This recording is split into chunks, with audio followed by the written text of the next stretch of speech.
guys, and good afternoon, good morning, happy watching videos at nighttime, whatever time of day it is for you guys.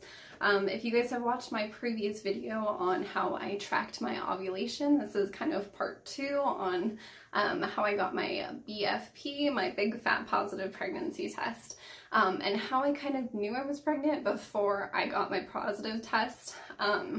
We had been trying for only a month, so thankfully we were able to conceive within that month period. If you watch my last video, you will know I only had about a 2-month window that I wanted to try to conceive. Otherwise, we were just going to stick with our 2 beautiful daughters. So let's just go ahead and get into it. I tracked my ovulation with the app called Pre-Mom. A few days after I had ovulated, I started getting symptoms that I had gotten previously with both my daughters. So I kind of had a good idea that I was pregnant without needing a positive test, but obviously that's the best reassurance that you are pregnant. And pregnancy symptoms are very similar to period symptoms, so it's kind of hard to tell the difference sometimes on, are you just going to start your cycle or are you actually pregnant and you did conceive? So I have a list down here, so if I'm reading to you guys, it's just because I'm a bit scatterbrained. So I am normally a 38-day cycle kind of girl. My cycles are never really super consistent, so I didn't really know when to test because they do the 6 days sooner test, but I wasn't really sure when exactly my cycle was going to begin, but I had a rough idea from tracking my period with the Clue app, as well as Pre-Mom, to see when they thought after I ovulated my cycle would begin. About 8 days post-ovulation, I really started getting symptoms, but I would say these symptoms even started 5 days post-ovulation for me, and my symptoms were hot flashes at night. So I woke up in the middle of the night, and I live here in Arizona, so it's already pretty hot, but we like to keep our house at a very cool temperature. I woke up in the middle of the night thinking our air conditioning must have went out, or it just forgot to be turned on, because I was sweating really bad with night sweats, and that's just not like me. Unless I'm pregnant, I'm really hot at night. So that was kind of one indicator for me that, oh, we might have conceived.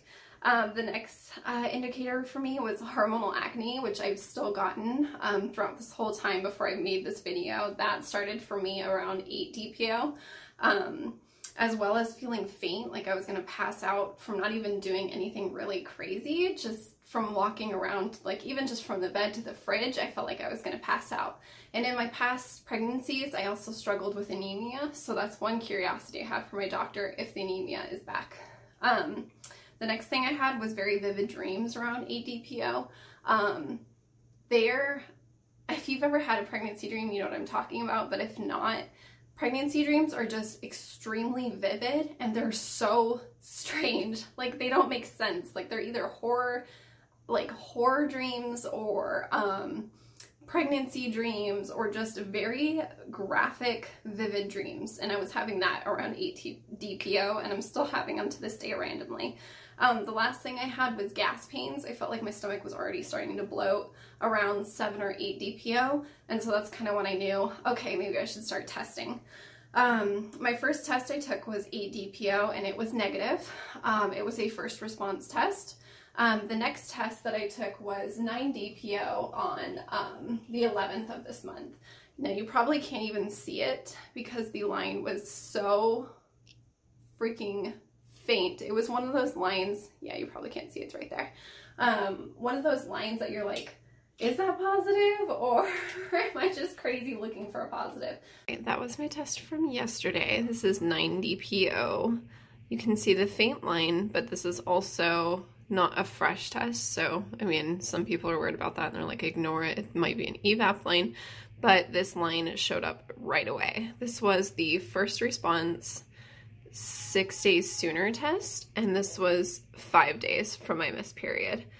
So there was definitely a line, but it was one of those lines that it was like, I didn't see it at first, and so I was like, oh yeah, it's negative, that's okay, we're still not like out of it, all good. Then I just took this test. It wasn't one of the 6 days sooner, but it was the rapid result within 1 minute tests. And instantly, look at that pretty little pink line.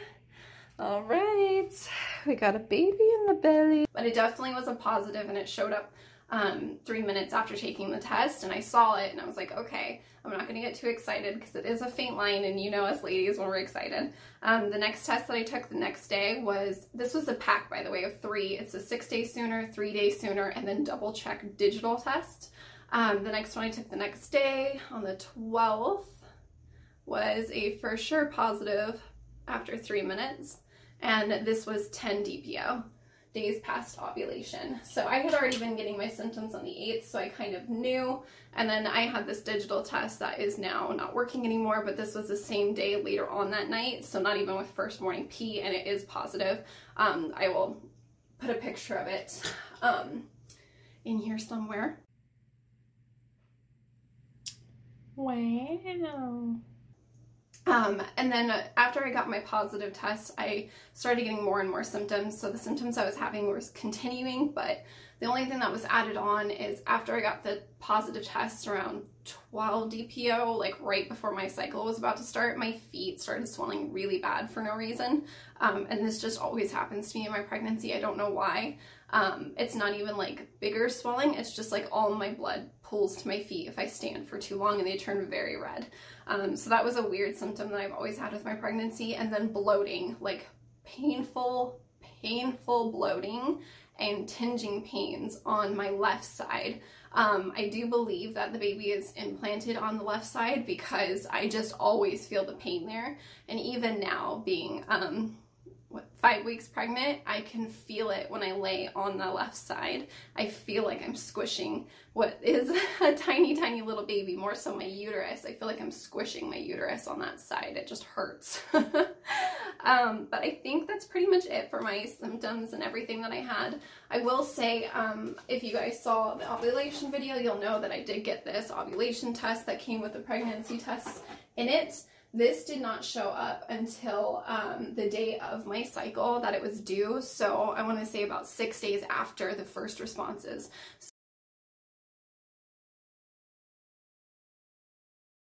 So just keep that in mind, bear that in mind. Let's see if I can get you to focus. You can barely see it on there.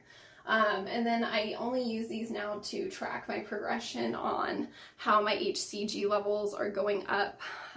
This was a couple days after that one was, and then I haven't saved any of them since, but they've gotten darker than the test line. So that's just another nice little confirmation that HCG levels are going up and rising, and that baby is doing good.